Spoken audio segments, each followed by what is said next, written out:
So, future Adam here. Turns out that there is a lot more information to cover than PhilosoShy and I originally thought, and we didn't realize that this could easily be two parts until most of the way through. So that's what's going on here with this intro. Hopefully this doesn't affect your viewing experience, and make sure you give love to the algorithm with a like and a subscribe if you're feeling froggy so that you know when part 2 drops. With that, let's get to it. Welcome back, attractive and well-educated watchers. Today we've got a special guest with a background in aviation who has themselves done a video on the Star Trek Impulse Drive and has gone out of their way to debunk plenty of crazies on the net. Helping us get a handle of the various technologies we're dealing with here today, we hope to have them throughout this project. It's been an absolute treat working with them thus far, and it promises to get even more fun. Welcome, AtomSkeptic. Thanks for coming. Thanks for having me. I'm looking forward to this bout and getting into the nerdy side of things. Much more fun than what I usually cover, correcting inexcusably wrong science deniers. And it's great having you. We look forward to working with you on this series. And eventually, perhaps those inexcusably wrong science deniers. But let's not get too far ahead of ourselves. Today, we'd like to pick your brain about the Imperium and your thoughts about how they must function and get around, how their ships function, what their weapons do, etc. Always good to have a second head on these sort of operations. The Imperium of Man has a lot of really cool weapons and special things. And while we can't cover them all in this video, we're going to try to get some of the most common things out there and get a general feel for the Imperium of Man in this scenario. Importantly, this will not be a comparison video. We'll be analyzing the Imperium of Man in a vacuum and trying to do a reasonable breakdown to set their statistics for the sake of consistency, which 40k tends to lack overall. To preface things, we're going to try to marry both the books and the video game/TTRPGs as best as we can, using all potential available sources and trying to figure out the general agreement between them. We'll use Word of God and cross-setting analyses like this one as often as possible, but for things like weapon range, distance unit sizes, material strength, and the power of the average Space Marine, the books and games regularly have drastically different statements on what is canon, and that will end up being difficult to reconcile. For the best compromise, we will try to aim more toward a middle ground between them. We can't make anyone completely happy, but we can make sure that everyone is equally unhappy. Word of God from high-up muckety-muck developers will generally be respected over other words, especially if cross-setting analyses with good evidence and math also agree with the aforementioned words and on-screen showings.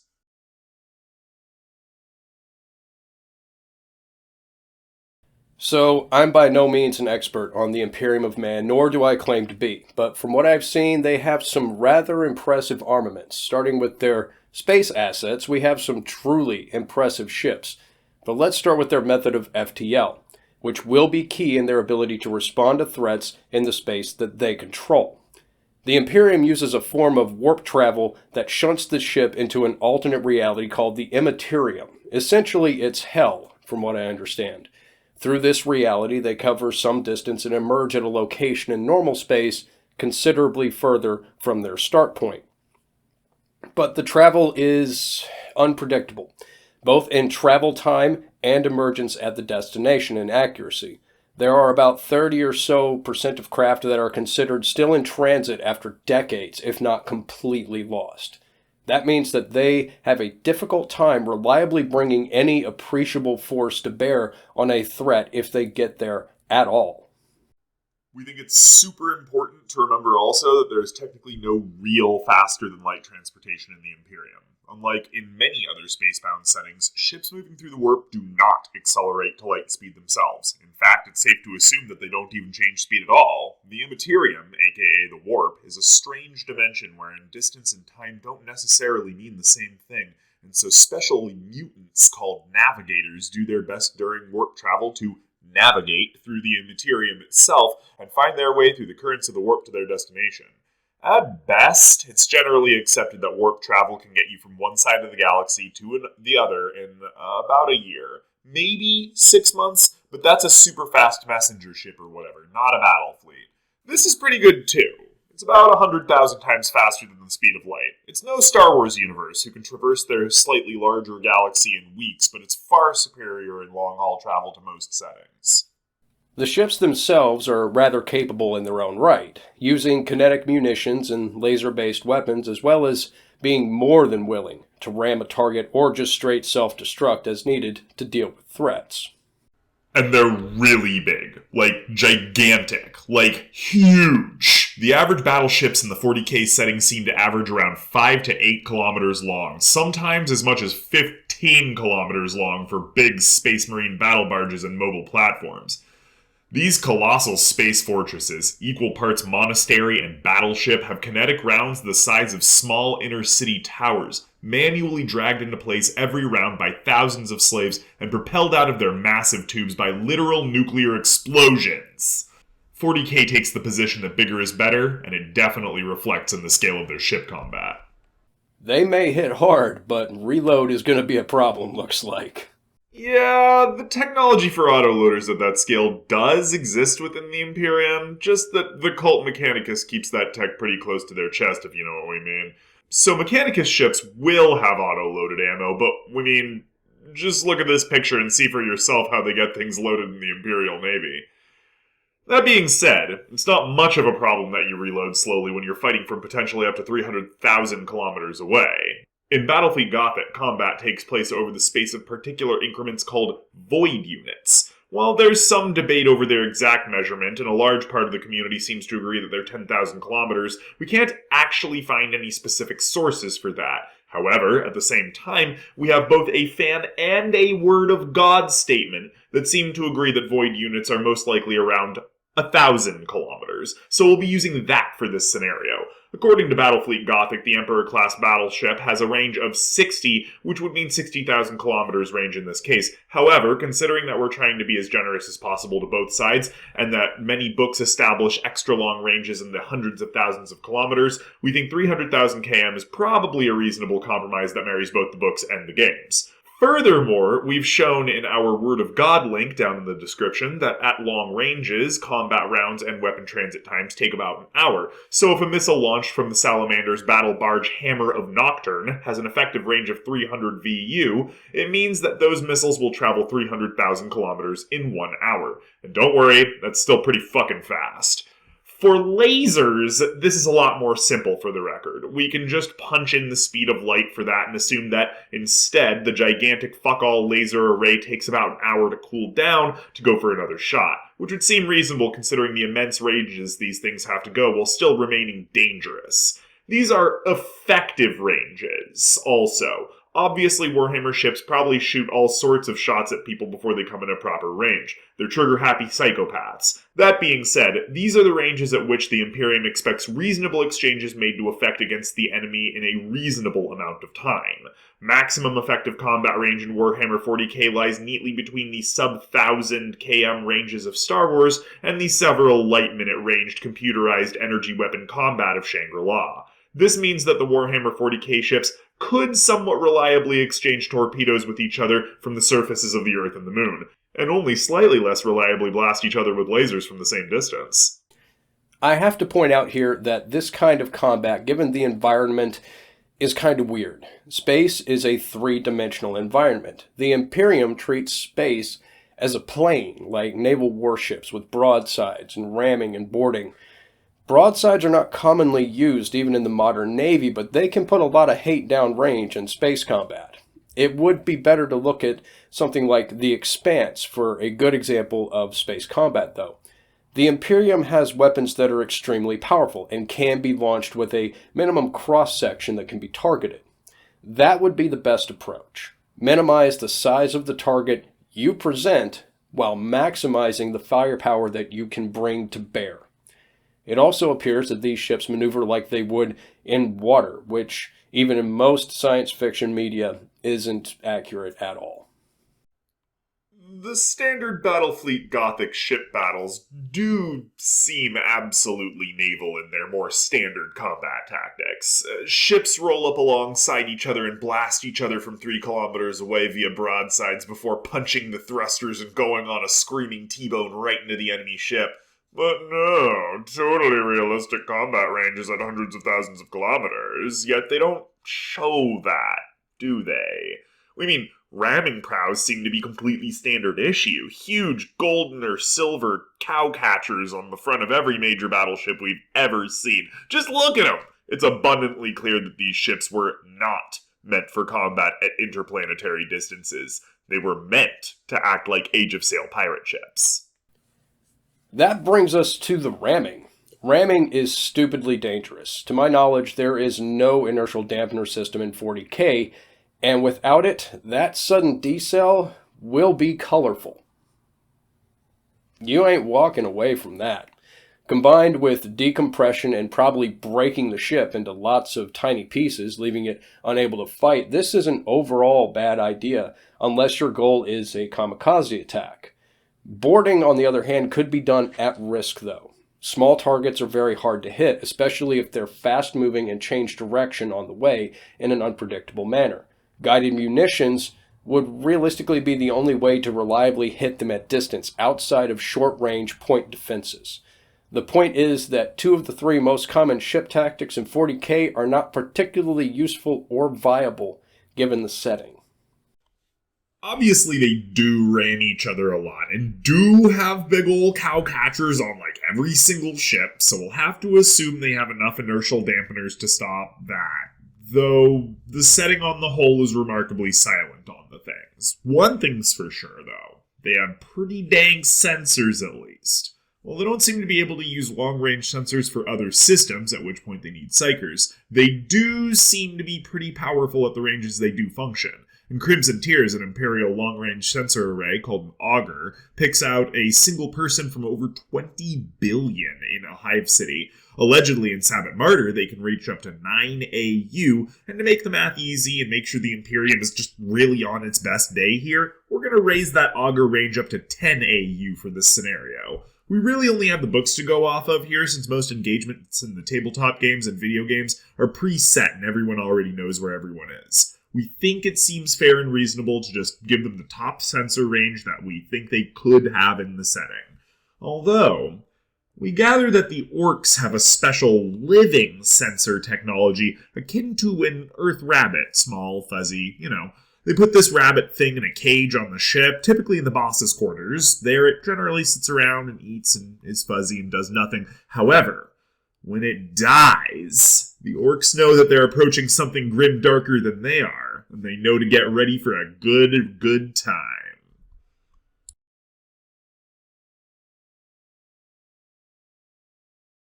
The Imperium seems to be well-rounded overall. They have their space assets, but we can't forget about the planet-side theater of war. A brief look at their vehicle list shows a very robust air support capability, which lets them control the sky over any combat theater. If you control the air, you control the field. Outside of space, it is the ultimate high ground on any battlefield. Fighter craft, bombers, and troop transports all make it possible to put ordnance or people where they need to be, when they need to be there, to control the field of battle.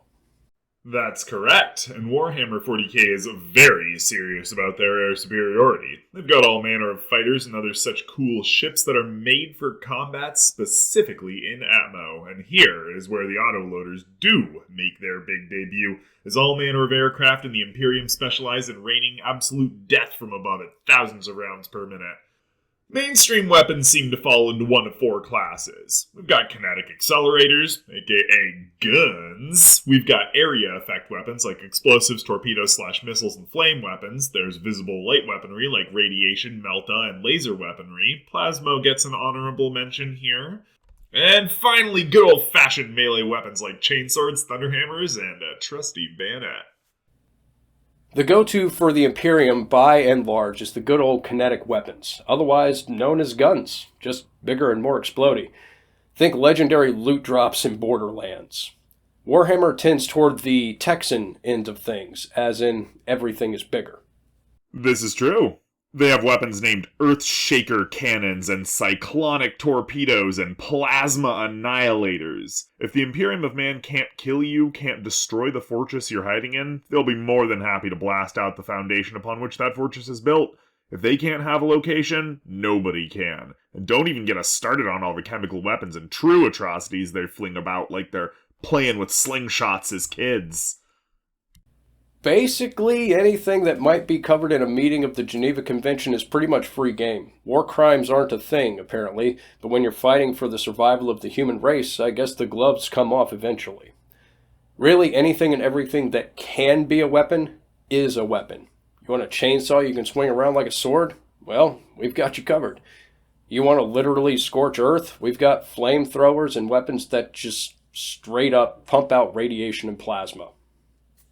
Torpedoes, conventional explosives, lasers, hammers that pack an electric punch, and even regular bayonets. If we have it today, it's bigger and badder in 40k. The Warhammer 40k universe legit knows how to play hard, harder than most space opera settings. In the face of the ruinous powers, pretty much everything is fair game and up for grabs. Ship ammunition can be literally fired out of their tubes with nuclear explosions. So vast is the scale of the combat we're dealing with. So intense has gotten the status of warfare in the galaxy. However, the Imperium isn't just shooting hard. It's built up an impressive armory of defenses that keep it safe from such immense combat scales.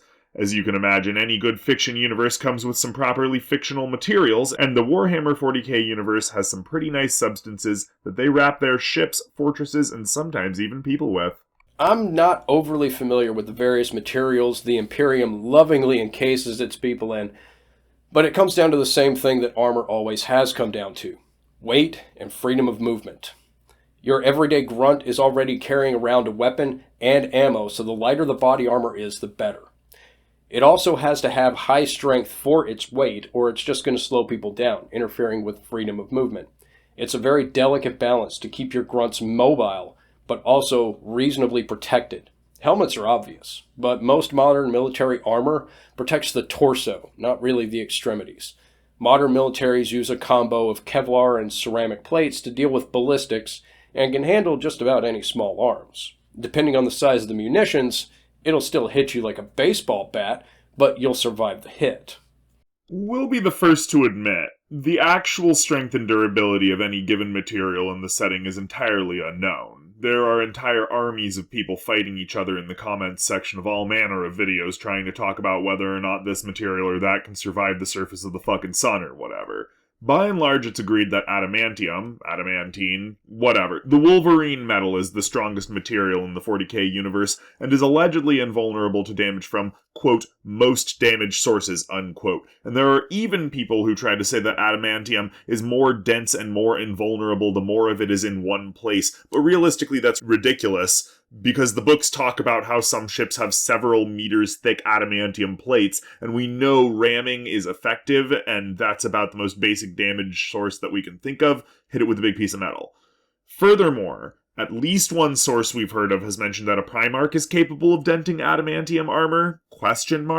And Terminator armor, we know for a fact, is made partly of adamantium, and Marines still die in it, so we're pretty sure that adamantium being completely indestructible is not truly canon when placed under scrutiny. It almost certainly falls into one of the many myths of the Imperium that muddy the water between canon and opinion. That being said, the closest thing we could find to a real answer that actually adds anything was a post on Reddit by Azkarron, thanks buddy, and we think we're comfortable enough using it. Just remember that the extreme vagueness of the universe, especially in reference to material, tensile strength, toughness, durability, heat resistance, etc., means that we are going to essentially have to choose a hill and die on it, so feel free to flame war in the comments section over it. Adamantium is, even Azkarron says, probably something like tungsten steel, so we're gonna say it's 10 times that strength across the board to allow for the fact that space battles include adamantium being blown open. Tungsten steel in this comparison will be our baseline, so get over it if you don't like it. It's what we got. Auramite is very slightly less durable than adamantium, but has a considerably higher heat tolerance. Necrodermis is adamantium but regenerative. Consider it as having the same qualities otherwise. Wraithbone is adamantium but weird and psychic and hates necrodermis. We won't be delving too far further into that right now, though. Ceramite is just under 5 times the strength of the tungsten steel baseline we'll be using for this scenario. However, it can last through considerably more heat. Plasteel is a little bit stronger than ceramite, but can't take the heat as well. Diamantine will comfortably sit in that awkward 7.5 times baseline territory, since it's better than ceramite, but not as good as the adamantium family. Finally, there are extremely few resources on what ferrocrete and plascrete actually are, but rockcrete seems to just sort of be concrete. We're sure there's more to it than that, but it doesn't say anything about it. Plascrete's tiny explanation on the Lexicanum says that it combines the durability of plasteel with the ease of manufacture of rockcrete. So, with that in mind, we're gonna say this and stick with it. Rockcrete has the strength of reinforced concrete. Whatever binder makes it rockcrete instead of concrete makes it as strong as the modern reinforced stuff. Ferrocrete is as strong as our materials baseline for this scenario, and we're gonna say this entirely because of the name. It's probably actually reinforced with metal or something. We don't know. It has the smallest article of all of them. And plascrete has half the strength of plasteel, or about 2.5 times our tungsten steel materials baseline. So now we have a good little chart we can rely on for this. Rockcrete equals reinforced concrete. Ferrocrete/tungsten steel equals 1 tungsten steel baseline, hereafter referred to as the TSB. Plascrete equals 2.5 TSB. Ceramite equals 4.99 TSB plus heat tolerance. Plasteel equals 5 TSB. Diamantine equals 7.5 TSB, aramite equals 9.99 TSB plus heat tolerance, adamantium equals 10 TSB, necrodermis equals 10 TSB plus regeneration, and wraithbone equals 10 TSB plus weird psychic shit plus hate against necrodermis. But before anyone can start to hit the ships, in particular, and test themselves against solid objects, they need to get through the void shields. Now, the void shield has a primary and secondary function. The primary purpose of the shield, alongside with something called the Gellert field, is to keep things in the warp dimension out. Otherwise, the bulkheads start to grow faces and limbs and either provide everyone inside with nightmare fuel or try to outright kill them. The secondary function is combat-oriented. These electromagnetic shields spread the impact of weapons across a wide area, like Kevlar and bulletproof vests, absorbing the energy behind the attack. There are city void shields and titan void shields, recall. They're in-atmosphere shields that are rather specifically to avoid being shot. There seem to be many different types of void shields, and they use them for their dedicated purposes at least. Some cities and citadels can hold out for months or even years by cycling their primary void shields back and forth, letting 1 or 2 shield generators cool while the others get the slack. This is what they did on Vrax. Moreover, every now and then someone has a personal shield. Long story, but just remember that they exist. Personal shields are a thing, and we should be ready to see them on nobles and big bad general types. Despite the void shields having a huge purpose in keeping demons and stuff out alongside the Gellert field, larger battleship class void shields tend to have pretty good reputations. They have their limits, though. If it stays under sustained fire or takes a huge impact, it will overheat the generator itself and need to shut down. Heat management is a hard thing to deal with in space. There's really nothing to conduct the heat away or convection from an atmosphere to dissipate it, so it very slowly has to shed that heat, unless they can dump it into heat sinks, which I don't think they have. Once it cools or recharges, it can be brought back online.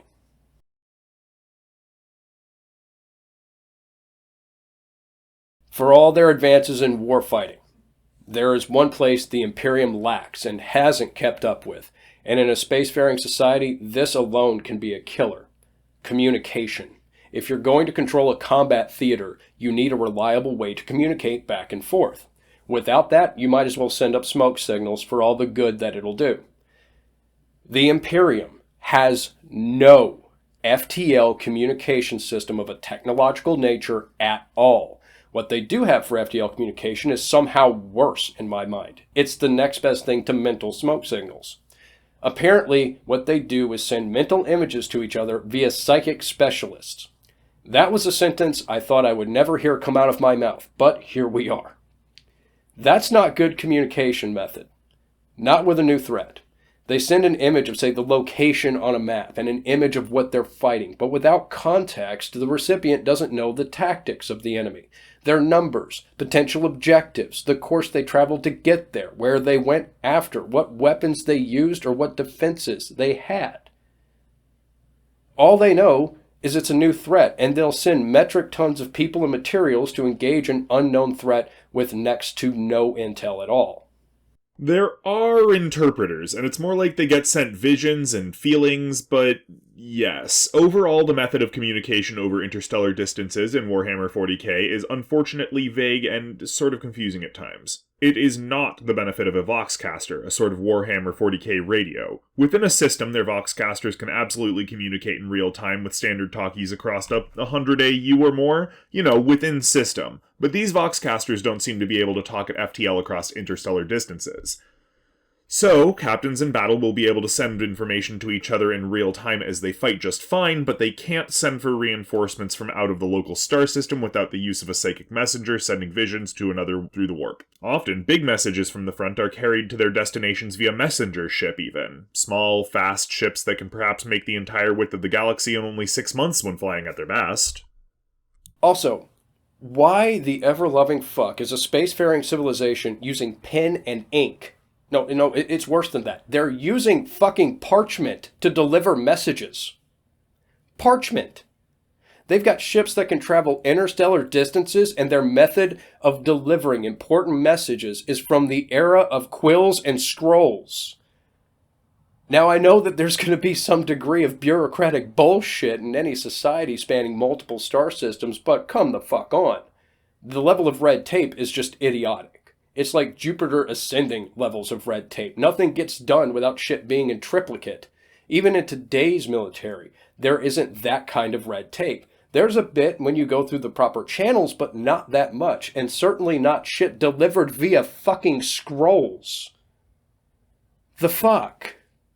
It's true, unfortunately. Due to the ban on thinking machines and its overt feudalistic ideology, the Imperium of Man has largely stopped having anything to do with what we would define as modern electronics. Instead, there are countless billions of administrators behind the scenes scribbling away at literal mountains of vellum, sometimes trying to account for ledgers regarding discrepancies that have long been forgotten or have been taken care of on a more local level. Some census takers spend their entire lives tracking the population of a planet that was rendered to dust long before they were even born. So deep in the nightmare that is imperial bureaucracy that the news hasn't come to them yet. The Imperial communication network is slow, but the wheels of Imperial bureaucracy are even slower. Not just due to their immense size, but due to the medium through which their commands are given. Some conflicts are done for generations before an answer to that conflict is even decided, before an army is ever raised, before a fleet is ever informed on where to go. Because of the sort of religious zealotry of the Imperium, rumors abound, religious excuses are given most often, and misinformation runs wild throughout the bureaucracy on the whole. This consistently lowers the standard of good communication in the Imperium and holds them back. And, of course, sometimes letters and reports just get lost in the void. After all, 30% of the trips never get to where they're going or are still considered in transit, as mentioned before. If that's the case, a third of all military reports never get where they're going. For these reasons, it's largely considered that there is no official canon in 40k. Rumors abound, propaganda is intense and ever-present. The entire galaxy is swathed with war and grim darkness. The average person is a literal peasant or dystopian factory worker, and the Imperium is a literal galactic neo-feudal imperial bureaucracy that holds over the common man an all-consuming cult revering a long dried-up husk sitting on a golden chair deep within the Himalayas. Do you expect any consistency given those things? Even if you get your message where it needs to go, is it even going to be coherent given the wild fancies you may believe in as an Imperial commander? Imagine how the Imperials must interpret things in these letters, how flawed their reports must be. And let's not even get into the generic glory hounding, overt scheming, and overconfident warmongering that humans in general are always inclined toward, all of which are expanded and empowered in a feudal system like the Imperium's. And that's not even 40k fluff, that's just how people work.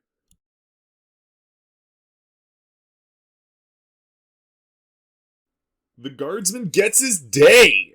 The Imperial Guardsman is the classic human soldier. He does what he's told, he shoots at whatever looks threatening, and he's quite the hard-ass, while also hiding completely reasonable mental problems inspired by living in a universe where there is only war. His standard weapon is the Imperial Lasgun, a sleek, easy-to-maintain long arm with very few moving parts and a standardized design that has survived for millennia. These sexy beasts have solar-powered recharging clips that can even be charged more quickly if you're feeling sorta eager and reckless by putting them at the edge of a fire or just inside.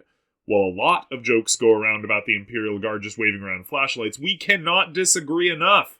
The lasgun has carried on for so long because these babies can absolutely kill a guy from a fairly respectable effective firing range of about 300 meters. Okay, so we need to talk about how insanely dangerous these things are.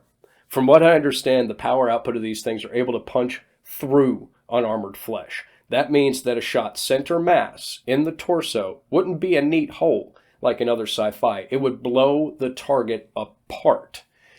When you turn a liquid-filled body into steam, it expands to 1,000 times the original volume of the liquid when it vaporizes, and solid bone can do the same thing through sublimation. That sudden expansion of volume is going to be moving at Mach 1 and has to go somewhere, so it's going to blow the target apart. Body parts will be raining down, and there, again, is no walking away from that. Furthermore, this happens to match up with most games and book showings of the average lasgun when turned against more realistically fleshy targets. What's more, even in setting, the standard Imperial flak armor is not there to protect you from the laser. Quite the contrary. As we've seen in Arch Warhammer's videos, go check them out, specifically the one covering the Imperial Guard itself, flak armor is there to, and we quote, hopefully, best case scenario, keep the trooper fighting through a hit or two, and, worst case scenario, keep him alive for long enough to receive medical aid. Unquote. And Carapace armor, the immediate upgrade to flak armor, is a full-body version of the same thing, and is thus not great, but much better than nothing. In on-screen showings, lasgun that hit arms or legs regularly just make them not be attached anymore. The lasgun is still so effective for what it was made for that some of the highest forces have stuck to modified lasgun patterns for thousands of years, and it's remained the standard issue weapon of the average soldier as long as the Imperium has existed in its present form. It's tried and true technology that, when it hits you, doesn't spare any of the gruesome details. Oh yeah, and it never malfunctions. That's canon. Lasguns are so standardized and have so few moving parts that, unless they're completely borked by something far beyond standard use, they don't jam, they don't misfire, and they don't mess up in any way. Quality Mechanicus engineering right there. In the 40k universe, everyone and their mother is armed with one of these things. And there are literally trillions of people on individual worlds.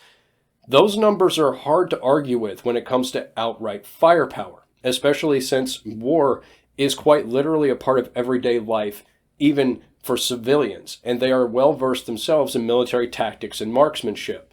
Hive cities have literally billions of people, and most worlds have at least one, usually focused on an aspect of manufacturing for the eternal war effort. These hive cities are more or less a literal mountain slum. People are killed and go missing daily. It's a stronghold, but it has its share of problems, which means that lower levels have virtually no law enforcement presence at all. That will be important in the matchup with their new opponent. Thanks for sticking out to the end. Again, make sure you subscribe to be notified when Part 2 drops, and our analysis of the Imperium's opponent. It's going to be a fight for the ages. We'll see you next time.